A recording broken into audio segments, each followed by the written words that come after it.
Hi, my name is Des D'Souza. I'm a thoracic surgeon at Ohio State. This is my colleague, Dave Helsey, who also works at the Ohio State. We are a surgeon robotic engineer duo, and I'd like to share some of our experience with the robotic intracorporeal tissue printing with you today.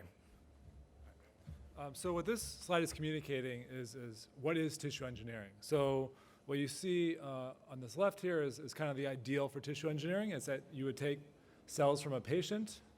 Laser pointer is not very, okay, laser pointer is very weak. So you would take cells from the patient, thank you, and then you would combine them with soluble factors, that'd be growth factors or there are other drugs, put them in a biomaterial, and then either use that immediately or culture that in vitro to then implant that back into the body to recapitulate natural function.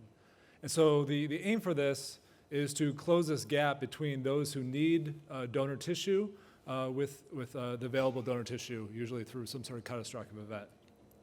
So this would be kind of like the maximum or the ideal case of tissue engineering. We think there's a lot of therapeutic benefit for considerably more simple type structures. So the first one we're showing here is just an injection-based delivery of a biomaterial to make microboluses. The next one here is in a mesh form. So this is a mesh that you can load then with cells, say for instance stem cells. If you prefer to use the mouse point, there's a green arrow on the screen. Great, thank you. And so you may ask, how is this made? So this is made using 3D printing.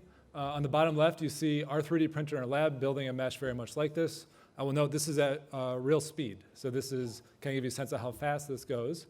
And then the way this is done is pretty simple as well. You have a syringe full of your biomaterial, and then by coordinating the extrusion of this biomaterial with the positioning of this tip with robotics, you can build these three-dimensional structures here.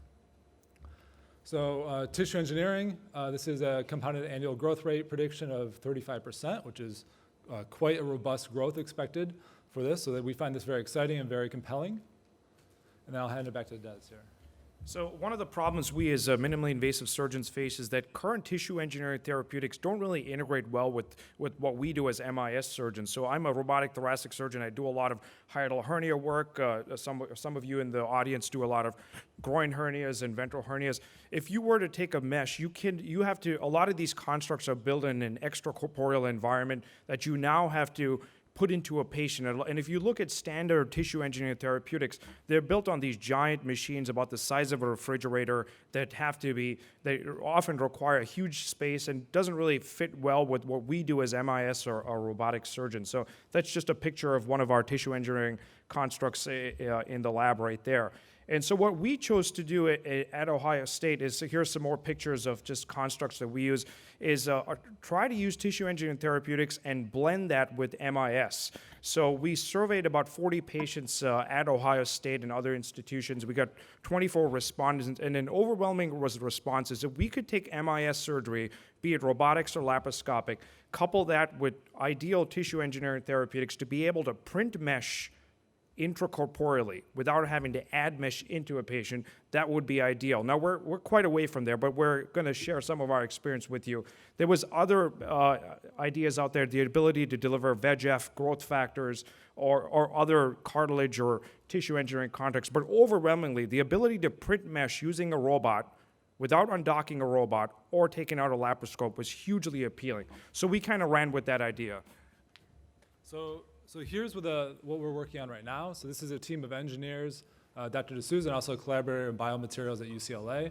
And so we're taking this idea of bioprinters to print tissue engineering construct, and we're putting it in a form factor that integrates with MIS robotics. So the idea here, instead of having, you'd interchange one of your standard tools in your robotic surgery system, and then this tool that you would insert would have a syringe of biomaterial, a lumen going along the shaft to the distal end where you have a nozzle. You can position this in three-dimensional space to directly print tissue constructs inside the body. And so the two applications of interest here would be, one, delivery of microboluses in a very precise manner, and also the ability to conformally print mesh onto soft tissue substrates inside the body. So what we're inviting the sharks to do here is join with us on this development timeline. So this was kicked off in 2016 with a $500,000 grant from the National Science Foundation, and then a smaller one after that. And that was to design and build this first intracorporeal 3D printer for tissue engineering. So this is the design phase, and this is currently being built by my graduate students in my lab, hopefully today as well, not what I'm missing, yeah. And then we're now working on the biological materials. So this is showing an example of this is almost 3 inches long mesh printed around 4 minutes time period. These are three-dimensional constructs. You can see one of my graduate students messing with the material here, printed in 1.5 minutes. And so we're asking here for funding. So we have funding under review from the National Science Foundation. This, of course, is not guaranteed, so we're asking for funding for mechanical characterization of these meshes, trying to understand attachment strength, degradation rate, cell viability, and also funding to do the very first test of this in a surgical simulator, looking at hernia repair. Also looking for stage 3 funding to look at advancement of the tool motion and image-based feedback, and then large animal studies. And so then what we can offer here is intellectual property. So we have 2 pieces of intellectual property that we can then give licenses for to have protection for that for use. So with that, I'd like to open up any questions you have and acknowledge funding agencies and our collaborators.